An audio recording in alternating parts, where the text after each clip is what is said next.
All right, good evening, everyone. It's a pleasure to welcome us again this week on our weekly Safeoclock Health and Safety Interactive Workshop. It's a pleasure to have us again this week. So, as our culture has been, we'll start with a brief presentation. The topic for today, we are looking at UV safety awareness. And it happens to be the UV Safety Awareness Month. The month of July is designated as UV Safety Awareness. So that is why we are starting with that today, so that we'll be able to create the awareness and sensitize ourselves what this session is all about, or what this awareness month is all about. So that is the reason why we chose this topic today. So the month of July, especially in the United States, is designated as UV Safety Awareness Month. And it's used as an opportunity to create an elaborate awareness, both in the workplace, both at home, both in the medical field. So almost everywhere that people are exposed to UV radiations, to create that awareness, to ensure that everybody is conscious of exposure to ultraviolet radiations and know the effects, know what it can cause, and at last know how we can be able to reduce or minimize the dose of UV that we get exposed to daily. So this awareness is to highlight the importance of protecting our skin and our eyes from harmful ultraviolet radiations. So, like we know, this month, especially in the Middle East and some other Western states also, is designated as summer months. So the sun is always at its peak, and the sun is the major source of UV radiation. So that is one of the reasons why this month is chosen to be designated as a UV Safety Awareness Month. Okay, so since the sun shines brighter at this particular time, so it becomes a better choice of the month to use as a to be designated as an UV awareness or safety awareness month.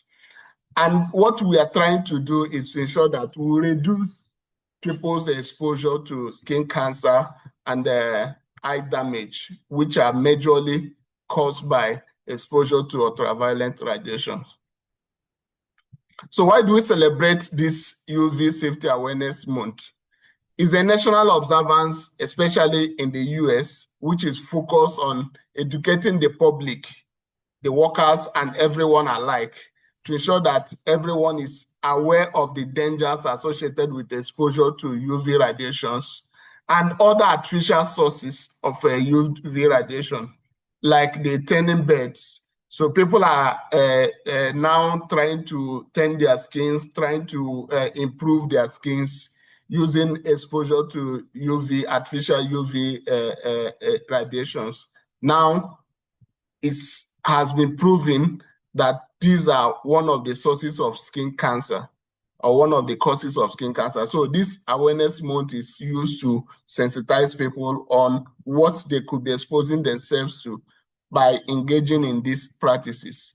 And it helps, this month also helps to sensitize individuals to adapt practical approaches that will help to reduce or prevent risk of skin cancer and other UV-related health conditions.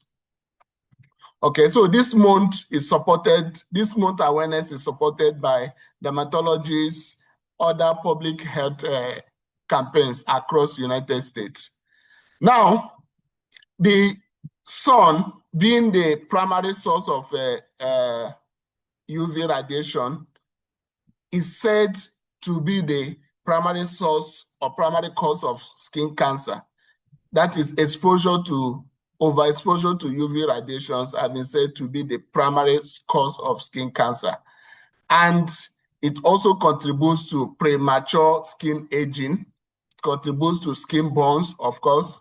It leads to eye conditions like cataracts. And some of the researches in the US has shown that 1 in 5 Americans will develop skin cancer in their lifetime because of exposure to UV radiations. So this awareness month is playing a vital role, not just in America, but for most of us, or for some of us in the Middle East, or for those who are in locations where the sun is getting extreme. As the ozone layers are being depleted, then the sun is getting hotter on Earth, exposing us to a higher dose of UV radiation. So in order to ensure that in our lifetime we will not be affected by skin cancer or other ill health associated with exposure to ultraviolet radiation. So we create this awareness and let people know what is going on and how we can reduce this risk. So this awareness month first started in 2008 by American Academy of Ophthalmology. So they started this awareness in conjunction with US Department of Health and Human Services, supported by American Academy of Dermatology, Skin Cancer Foundation, and Center for Disease Control, CDC. So these American agencies has been championing this awareness every July to ensure that people are aware of what their risk factors are, especially on the exposure to ultraviolet radiations. Now, let's look at UV radiation itself. What actually does it mean? UV radiations, they are electromagnetic radiations that comes directly from the sun and other artificial sources. The artificial sources could include welding arcs. For those of us in the construction industry, oil and gas industries, where we see most of our workers exposed to welding arcs. Then germicidal lamps, tanning beds, other industrial processes that emit ultraviolet radiations. So these are some of the sources of this ultraviolet radiation, apart from the sun, which is the major source of UV radiation. Other artificial sources are some of those activities that goes on in our workplace that emit ultraviolet radiation. So we cannot say maybe we work indoors, but what about the other workers who are also working indoors but are exposed to other sources of UV radiation? So we need to be aware of this, and so that we increase the campaign, we'll be able to enlighten them and let them know what are their risk factors when exposed to UV radiations. Now, there's about 3 types of UV radiation. The UVA, that is the shortest wavelength of this UV radiation. And it has the shortest wavelength, but the penetration is very deep. It penetrates very deeply into the skin. And it is major cause of skin cancer and aging, skin aging. Okay, then the UVB have a shorter wavelength. It doesn't penetrate deeper like the UVA, but it causes sunburns. It can cause skin cancer as well. Now, the UVC has the shortest wavelength. It's the most harmful of the types of the UV radiations. It's mostly absorbed by the ozone layer, but can be generated artificially. So the drawing I have here shows us the depth at which each of the types of UV radiations can penetrate on the skin. Now, let's say the UVA can penetrate across the epidermis, it can cross the dermis, and it will get very close to hypodermis of your skin. That is the inner part of your skin. Okay, then the UVB will penetrate from the ozone layer, it will penetrate the epidermis, and it can easily cross into the dermis part of your skin. But the UVC will only cross only across the atmosphere or the ozone layer. So this is the penetration power of each of these types of the ultraviolet radiation. And the most common one that penetrates into the skin is this UVA, and it has been also, the research has also shown that it's one of the major causes of skin cancer. And the major source of it is through the sun. And it's also generated through the other industrial activities like arc welding, like tanning beds, and other artificial sources of UV radiation. So now, having seen the types of UV radiations, what are the effects? What are the health effects that exposure to UV radiation will have on individuals? The first one is a sunburn. Of course, if you're exposed to the sun, no matter how dark your skin is, if you're exposed to the sun for a very long time, you'll start having some dark patches, and you start having some skin reactions. Now, another effect, it can lead to premature aging. There will be wrinkles on the skin. You have sunspots on your skin. It can cause precancerous lesions. So your skin will start depleting. You'll start feeling some breakdowns on your skin. Then it leads to skin cancer. The types of skin cancers: basal cell carcinoma, or squamous cell carcinoma, or melanoma, the most dangerous type of skin cancer. So on the skin, it can lead to sunburn, premature aging, and skin cancers. Then on the eyes, it can lead to weather's flash blindness. The weathers, that is why they use thick goggles that are UV radiation protected. So it can cause acute blindness if there's no proper protection. On the eyes, it can cause cataracts. It can lead to growth in the surface of the eyes. It can also lead to macular degeneration. The eye will start depleting, you start seeing shadows gradually. Then exposure to UV radiation can also lead to suppression of immune system. The immune system will start getting down, and the ability of the body system to fight bacteria, fight germs, will start reducing, thereby making the body susceptible to all forms of infections, all forms of diseases, because the immune system has been reduced due to overexposure to UV radiations. So these are some of the health effects of exposure to UV radiation. So let's look at some of the workplace sources of UV radiation. The UV radiation can exposure to the direct sunlight while working outdoors.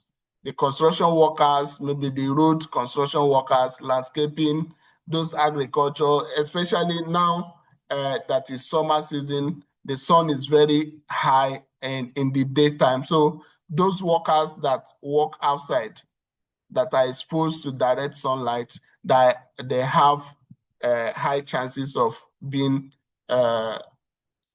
getting involved with ultraviolet radiation, which can lead to any of these ill health that we have discussed. Then the other artificial sources like arc welding, during the arc welding, then there's exposure to ultraviolet radiation. Then the UV lamps that are used in disinfections, especially in healthcare settings. They're also used in water treatments. So if the workers are overexposed to these UV lamps, so it can also be dangerous. Tanning beds that we use in mostly they're used in recreational activities. People try to tone their skin, try to improve their skin texture.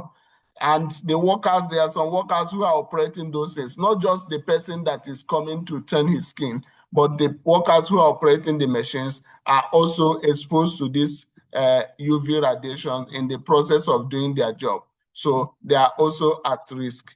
Then the curing lamps that are used in printing, used in dental setting, in dental by dentists, by nail salons that they use to, after putting maybe nail polish, and they try to harden it. They want to make it to harden as fast as possible. So that is what they use these curing lamps to do. And in this process, they're exposing the person to UV radiations. And continuous exposure to UV radiations makes the person susceptible to these forms of ill health that we have discussed.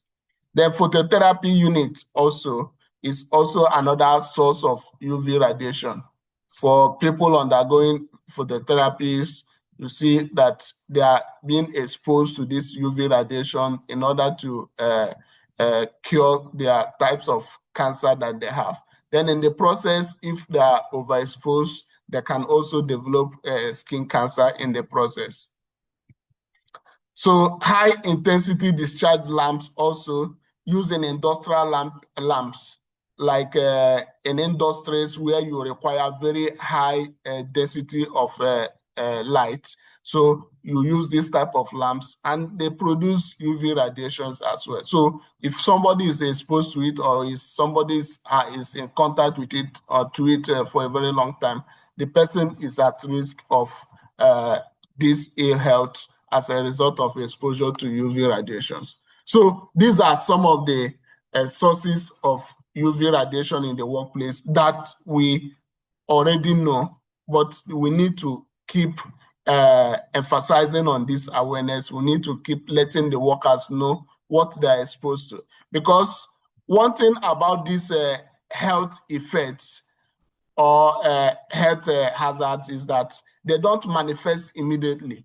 So the worker might have finished his contract 2 years, 3 years after he has finished his contract. Then these symptoms will start manifesting. So that is part of our duty as health and safety professionals to ensure that we take this campaign and emphasize on it and let the workers who are exposed to these UV radiations to know that there are high risk of skin cancers, there are high risk of damage to the eyes, and there are also high risk of reduction in immune systems due to exposure to UV radiations. So what are the major control measures that are in place? Apart from awareness, if possible, the UV radiation can be eliminated. If for example, those working outside during the summer, the shift can be changed. They can do those jobs that they do in the daytime during the summer. They can do it at night shift, which is what is happening in some of the in some Gulf countries now. Most of the shifts, or most of the major shifts, have been changed to night, so that only light jobs or only few jobs are done in the day or in covered areas. So eliminating exposure to UV radiation is the best, and that could solve the entire problem. But if that is not possible, then we'll go to the substitution of it, which is ensuring that the dose of radiation emitted by any of those sources of UV radiation is very minimal. You reduce, like for instance, during the arc welding, you can change the technology of that welding. Instead of using the arc welding that emits radiation, you can change you can use alternatives to those welding techniques. Then control measures, we can modify the work environment to ensure that the worker is not directly exposed to those radiations. Maybe we can put barriers, we can contain the areas so that only authorized persons are involved in those activities. So trying to modify the work environment to ensure that the exposure to those UV radiations are minimal. Then administrative controls can also be in place, changing the work practice, changing the work time, job rotation, frequent rest, and all those administrative controls that will help to ensure that the workers are not exposed to radiation for a very long time. Then use of PPEs. All the required PPEs, the clothing that are radiation, that the radiation could not penetrate. So those type of PPEs, the sunshades, sunglasses that are UV protected. So those type of PPEs must be worn to ensure that we protect the workers from this radiation exposure. Okay, so that is the end of my short presentation, and I'm sure that others have a lot to contribute. So we'll keep the floor open and get the contribution from others.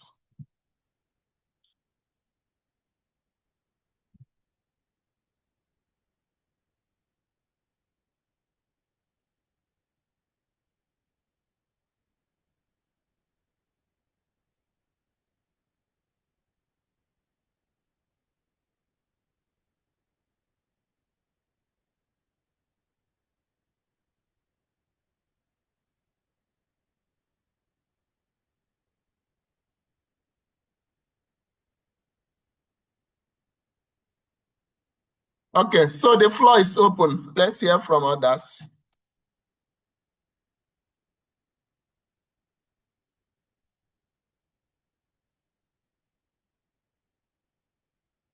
Johnson, well done, sir. Yes, good Hello, can you evening, hear sir. me? Yes, we can hear you. Go ahead. Yes, this one is just before I make a contribution, it's just a clarification on what you described when uh, you were going through the slides. You're talking about ultraviolet radiation A, B, and C. You said A has a longer wavelength and is more dangerous, and the shorter wavelength is less dangerous.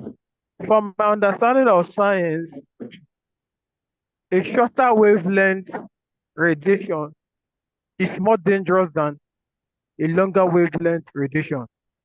What do I mean? And that's why you have the EM, electromagnetic spectrum, where you have cosmic light as the shortest wavelength, gamma rays, X rays, where you now have UV light, light rays, then infrared and radio waves. So what I'm saying, when your description, I don't really get that part of it. Because shorter wavelength radiations are more dangerous than longer wavelength radiations. That's my understanding of the EM spectrum. So that's the little I want to say about that. Then uh, regarding ultraviolet light, ultraviolet rays, they're dangerous. And as we were discussing with us, yeah, that's why you can have things like arc eye, the weather, for a very long period of time wasn't using is less is eye protection. So you come across such. And apart from that, these rays, they are what we call mutagenic agents. What we mean is that they cause spontaneous destruction of normal cells, converting them to abnormal cells. And that's why you have things like they say X-ray. Don't get yourself exposed to X-ray for such a long time. Even if you want to get exposed, there ought to be a shield, a protector that's been put around you before you are exposed to those rays for a very short period of time.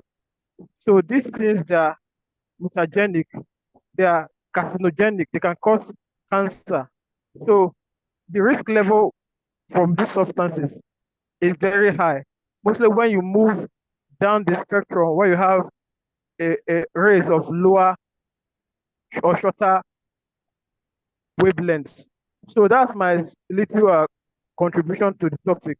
It's quite an interesting one, and I really appreciate your efforts. Thank you very much.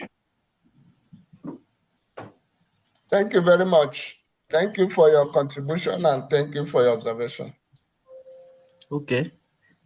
Sorry, I was looking for a place to carry up my hand. I didn't see. Apologies. Go ahead. Can I go ahead? Yeah, go ahead. Okay. Okay, so basically,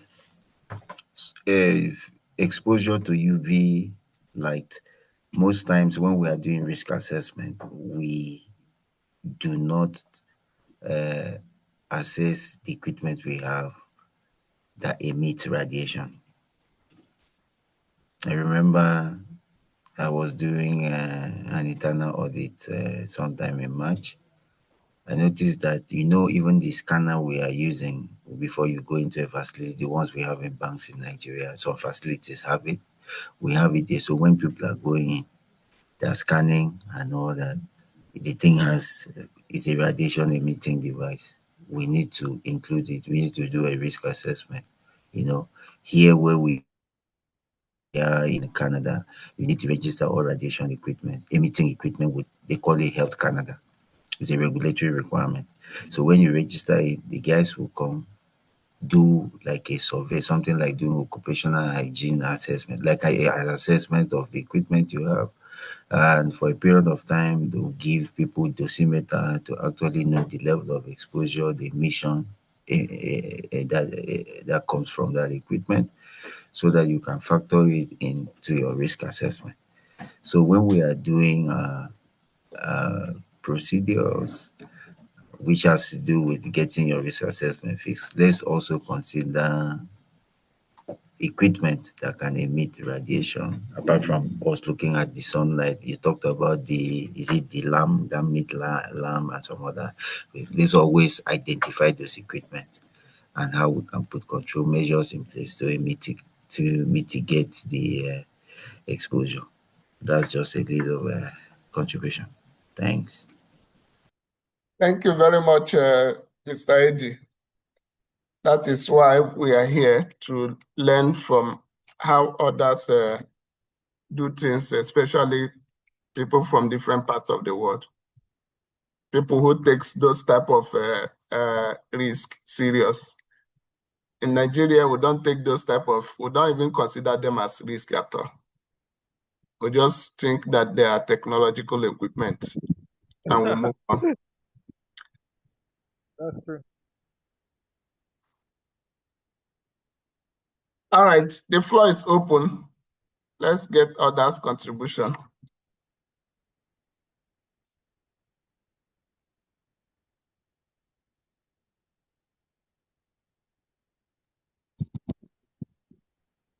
Uh, yes, sir. I just want to add to what previous speaker talked about, sir. Hello. Hello, go ahead, sir. Yes, sir. In the field of uh, construction, we found out that most of the time, what people majorly consider as risk is the big cuts from equipment, a big fall from height, be when you're being hit by a load, suspended load. And you see, so we find out that most of the time, risk assessment is not done in this aspect.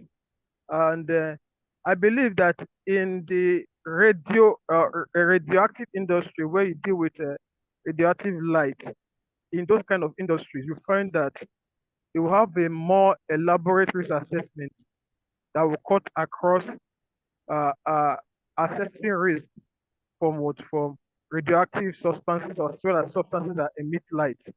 So but this is a clarion call uh, uh, to construction companies, particularly, to go into this aspect of assessing risk. You see, like I rightly said, we ought to have equipment in the workplace that will help uh, to look into assessing this risk. These areas that we are not really looking into. Uh, Imagine having an equipment that will help to tell you the dosing or the dosage of UV light that's being emitted when a welder is working. Uh, so apart from that too, equipment like having a sound meter in the workplace, a lux meter. All these things are very important. But it's very funny that construction companies don't get themselves involved into assessing risk that pertains to this what they will call very little and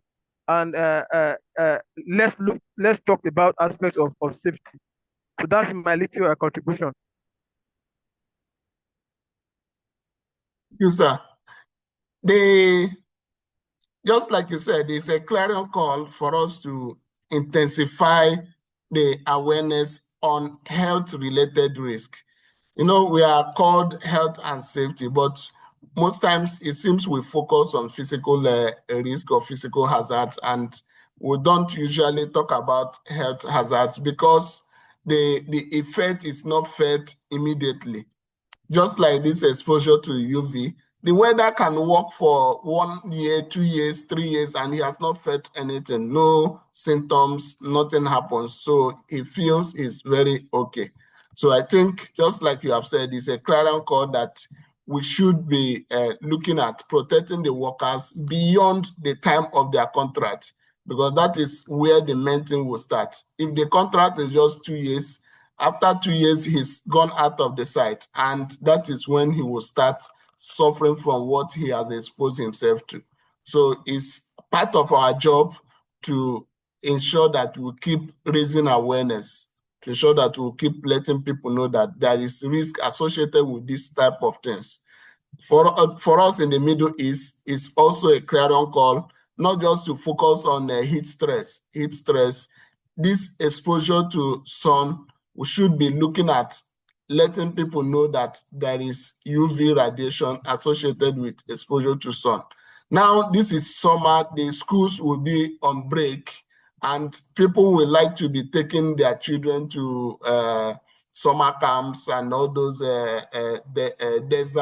safari desert visits, where you'll be exposed to radiations of from the sun. So people need to be aware of the risk associated with exposure to these UV radiations, especially from the sun at this time of the summer season. So it cuts across, and our responsibility keeps growing as the day goes by. So it's part of our job. We'll keep talking, keep enlightening people, and those who will hear and those who will take our advice will also be safe.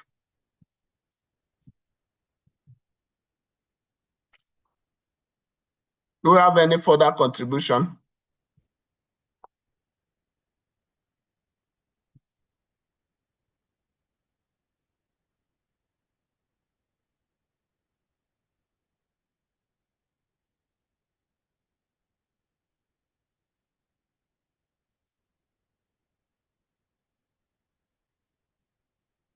Okay, so if there's no further contribution, we can call it a day instead of keeping ourselves here for a longer time.